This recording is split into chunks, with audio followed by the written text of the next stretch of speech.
Welcome back to Optimize Health, where we're making easy, healthy, and delicious meals. Today we're going to begin a series on estrogen dominance, low progesterone, heavy menstrual cycles, and all these other symptoms associated with that.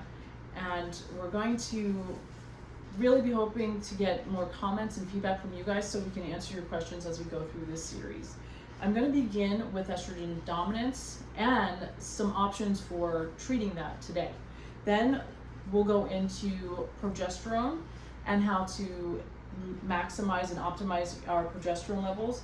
And then we'll also talk about some biohacks to make our periods lighter and shorter, which that's usually a gift for everybody. So you should talk to your doctor, healthcare provider, or veterinarian to see if any of these recipes, suggestions, or contents of these videos are right for you.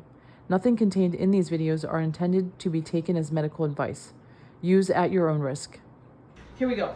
Estrogen dominance is really common these days. There's a lot of estrogens in the environment that interact with our natural estrogen, things like xenoestrogens from such as plastic water bottles, plastic food containers, the pesticides on our inorganic foods. Pesticides is a big one, so make sure you're getting organic foods. Another thing is we're not detoxing the estrogen appropriately, so that's what I want to talk about.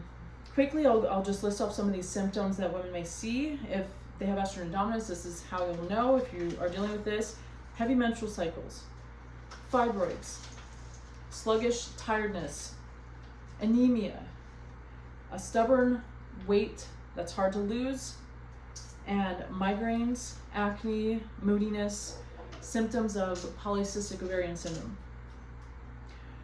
How do we detox our estrogen? Well, you want to look at your cycle, even if it's not the most predictable, and you want to see that after your ovulation time, which is typically days about 10 through 16, you want to start clearing the estrogen out. Our body's doing this with our stool, with our sweat, with our urine, and so we want to stay hydrated. That's always helpful. We also want to have adequate fiber, and then there's specific things that might be helpful, like the cabbage family. It's called the brassica family. Eating these vegetables specifically, they contain diindole methane, which is DIM. DIM is commercially sold as a supplement to help with estrogen dominance. So your brassica family is like Brussels sprouts, broccoli, cauliflower, kale, arugula, radishes. There's more. Check out any of our videos. We cook with them all the time. And then some other things that is important to note is you need bile production. So eating bitter greens, eating enough healthy fats to get that bile out.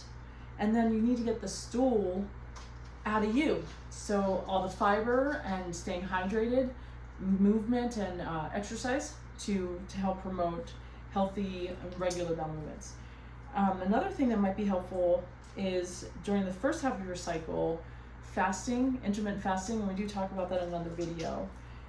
You want to stop fasting around days 10 to 16. It's maybe tailored more to each person if you can pinpoint more closely where you are ovulating.